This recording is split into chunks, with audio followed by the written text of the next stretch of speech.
Welcome back to Sikkim 365 Radio. This is Paul Catalina's Top 5 at 5:55. Presented by Slapsticks Comedy Club. For ticket information, go to slapstickscomedy.com. Welcome back. Paul Catalina, David Smoak, Craig Smoak, our old friend Deontay Epps stopped by the studio today. All right, top 5 schools. Old friend? I mean, as far as, length of time since we've seen him. Our regular aged friend. Yeah. Okay. Deontay Epps. All right. This is the top 5 schools the AAC should add, in my opinion. Number 5, Louisiana. Raging Cajuns, already kind of good. I think they were overrated coming to that top 25 because they did not look like a top 25 team, in my opinion, in that first week. But, Louisiana with Billy Napier, the question, of course, being how long is he going to be there and all that. Yeah. But if you might lose Tulane, maybe this kind of keeps you there in South Louisiana a little bit. Number 4, Liberty.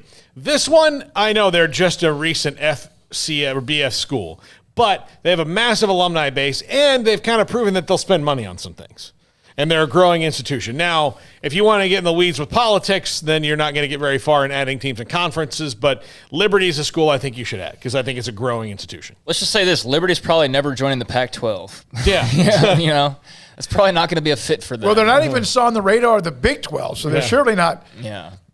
But, they're a growing school. I mean, they're a money grab is what they would be. And like you said, huge, thanks to online classes of giant enrollment. And, they've grown a lot in the last few years. They've kicked out some of the more bad apples that were really giving them a lot of bad headlines.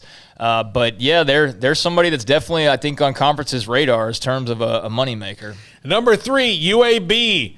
Top college football watching television market in the country is Birmingham. Now, it has nothing to do with UAB, but if you can draft off it a little bit, plus they're a program that went away and came back strong. So I think there's fervor for football there, and if you can give them more of a reason, more incentive, more money, then I'm all for UAB getting that. Yeah, they seem like they should be. At times they've been okay, but they seem like they should be growing better. Mm-hmm. I don't know their history. I know that there's been a game. Just got shut down a few years ago, so they had to restart the whole thing. I know, and that's a great story. We had their coach on who brought that back, the outcry, kind of like what our buddy at Hartford's dealing with in basketball.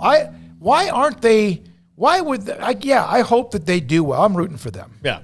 Number 2, Air Force. Yeah. Navy is a football-only member. This would make that game that they played. I don't think they play. Air Force and Navy don't play. Air Force beat Navy last week or a week or two ago. Yeah. But I don't know if they've necessarily played every single year, but this would make it an every single year game, and it would put even more stakes onto that game. I would love to see Air Force. Plus, I'm all for the service academies getting more recognition and moving on up the ladder. You got to ladder. remember, Army Navy's played forever, but Air Force has not been in existence with football for more than probably 55 or 60 years. Greg, what do you have there?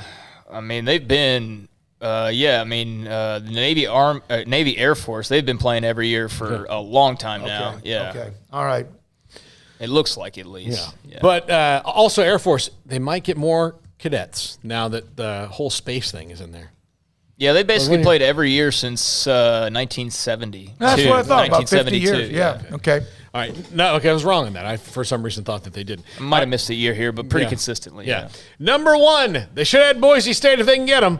If they can. I don't know. Like, I feel good and bad simultaneously for Jeremiah Dickey, our friend, who's the athletic director there, in that they're in a very desirable position for a couple of different conferences. It's a decision that they're going to have to make that's, a long-term decision for the future of the university. Is the Big 12 situation actually real, and is that going to happen? So do you hold off? Because if the Big 12 is not real and they're in exploratory phases, then you might as well join the AAC now and not let the Big 12 tease you. But if the Big 12 is a thing, then join the Big 12. Well, there's an AD at Baylor that knows him pretty well. Yeah. And you would think honesty with what Mac Rhodes talks about and integrity and all that stuff, you would think that he would be really bluntly honest with him one way or the other. Yeah, I think Mac...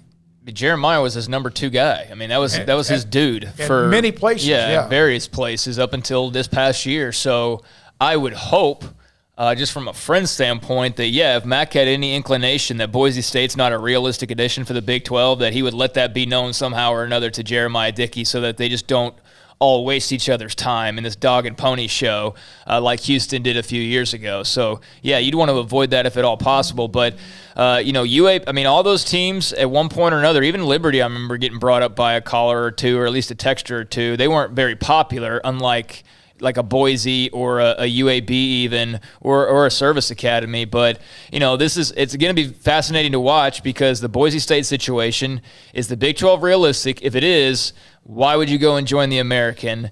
And then if it is, how long are you talking about having to stay in a place where you clearly don't really want to be anymore in the Mountain West?